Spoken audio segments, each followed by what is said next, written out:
Question from Ryan. Tafaddal. Turn Ryan's mic on real quick. Sheikh, thank you for sharing all your stories. I want to ask a very general question. What would you say is the point of seeking knowledge? To become closer to Allah. That's it. If you have a reason for anything else, I question you. And let me say this. Let me say it like this. Why do I say it? Because you can say, no, but what about my community? Let me tell you something that happens with this. How much time do we have? Do I have some time to go ahead? Just go into stuff? Yeah. Okay. Bismillah. So I'm gonna put it like this. There's a story. Our beloved brother, may Allah be pleased with him, Osama Cannon, told me this one time. He said there were two scholars, a Sheikh al-Tasawwuf and a Sheikh al-Fiqh. The Sheikh al-Fiqh they were in this gathering. The Sheikh al-Fiqh was going on talking about the knowledge and all this and how fiqh was the superior knowledge, yada, yada, yada. So then the Sheikh al-Tasawwuf said, but you know, our beginnings are better than your ends. And the Sheikh al-Tasawwuf, the Sheikh al-Fiqh was like, wait, what? What are you talking about? How could this? And he just starts going on. So the Sheikh al-Tasawwuf says, look, tomorrow come to my Zawiyah and I'll show you what I'm talking about. Next day comes, right? The Sheikh al-Tasawwuf is sitting in the Zawiyah and he says, he has a whole bunch of students in there. He says, listen up everyone. He says, today we're going to have this great Faqih who's going to come in and share with us and dine with us. But when he gets here, I want no one, I mean absolutely no one, to give salams. Do you want to make myself clear? If you give salams, you're out of here. Yes, Sheikh. So when the Sheikh of Fiqh shows up, right? He comes in, Assalamu alaikum. No one said a word. Assalamu alaikum. No one said a word. Astaghfirullah. You know, and he starts going through all the ahkam and all these different reasons why you're supposed to return the Qala Rasulullah sallallahu alaihi wasallam and all this. So the Sheikh al-Tasawwuf comes in. He's like, oh, Sheikh, you're here. MashaAllah. Please come have a seat next to me. He says, what are you teaching these people here? And he's going off, right? So he says, no, mahlan, you know, they just calm down. Come on over here and have a seat. So they're sitting down, they're having tea, and the Sheikh he's still flustered. The Sheikh al-Tasawwuf turns around and he says, students, listen up. He says, today we have a new student coming to our Zawiyah. And I want no one to return his salams. He's been doing a few little classes with us, but today he's going to be part of the Zawiyah. No one gives him salams. Do I make myself clear? Yes, Sheikh. So, you know, the Sheikh al-Tasawwuf was talking to the Faqih and they're having a good conversation, whatever. The student walks in. He's all happy, full of glee. He says, Assalamu alaikum. No one said a word. He was, Assalamu alaikum. Nobody said a word. Please forgive me if I've said anything wrong. Subhanallah. If I've done anything wrong, if I've fouled anyone, if I've done something ill to anybody, please forgive me. Please, whatever I may have done, please, I'm sorry. Please forgive me. And the Sheikh al-Tasawwuf looks at the Faqih and he says, again, our beginnings are better than your ends. Subhanallah. You understand what I'm saying to you, brother? Whoever asked the question. The thing is, when you say you're coming to teach for your community, what you're doing is you're opening up yourself to be bolstered. Let me rephrase. You're setting up the stage for your ego to become bigger than it needs to be. Subhanallah. You understand? Subhanallah. So when you come back, some brothers, and I'll be very honest, some brothers come home and they expect to be treated a certain kind of way. I hate being called Sheikh. It wasn't until recently I heard Sheikh Muhammad al-Ninawi. He said, I call people Sheikh out of respect. He said, anybody who has received some form of Islamic teaching, I refer to them as Sheikh, but not Sheikh as in an Aalim. Because the majority of you are not Alims. You are not of the ulama. And I thought about that for a second, and I said, okay, I can accept that. Because I don't like being called Sheikh, because I'm not a Sheikh. I haven't spent 20 years of my life in studies. You know what I'm saying? I sometimes, one of my Algerian teachers, he says, what is an ilm? Ilm is when someone asks you a question and you're flipping through the pages of the book in your mind to find the masala, to find the answer to the situation that's been given you, right?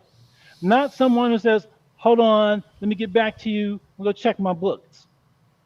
And he's got this massive library. Let me go check my books, bro, I'll be back. That's not an alim, Subhanallah.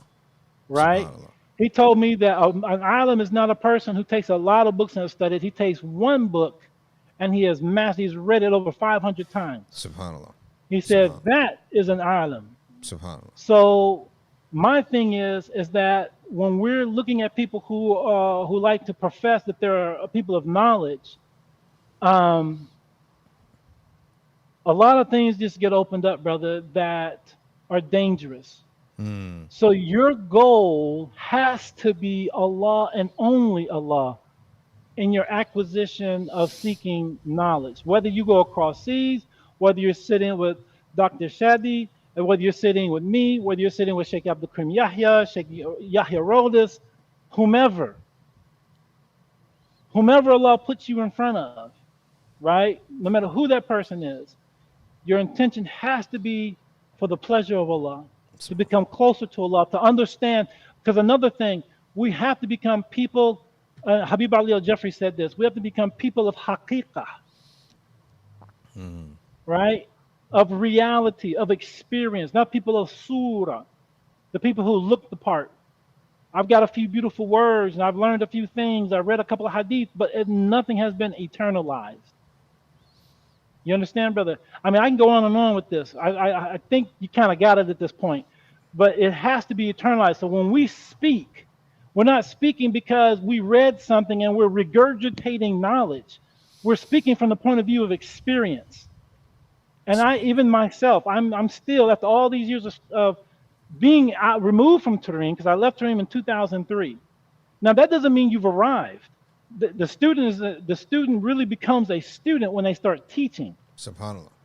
Because that's when you really start learning, because now you're going to get hit with things you weren't taught in class, or you weren't expecting, or maybe that day you didn't show up, or you didn't pay attention, or whatever the case may be. Now you got to go and find some answers. You know what I'm saying? Now can you say I don't know? Or are you going to be one of those people who are going to try and answer anyways, and then find out you were wrong and have to come back, oh, brother, I'm sorry, last time I told you this last week. You know what I mean? Which happens. It happens. Alhamdulillah. But my thing is that I want, for all those who are thinking about studying, who are actively studying, you got to watch your egos. You got to stay sincere. And this has to be for the sake of Allah subhanahu wa ta'ala. Really, it has to be about the sake of Allah subhanahu wa ta'ala and your personal development with Allah. And if Allah chooses you to be one who disseminates this knowledge, then Allahu Akbar. But there are a lot of people who have gone to Tareem and you don't know anything about them. SubhanAllah. You know what I mean? And it's not about, like our beloved doctor here has said, that they may dua not to be seen.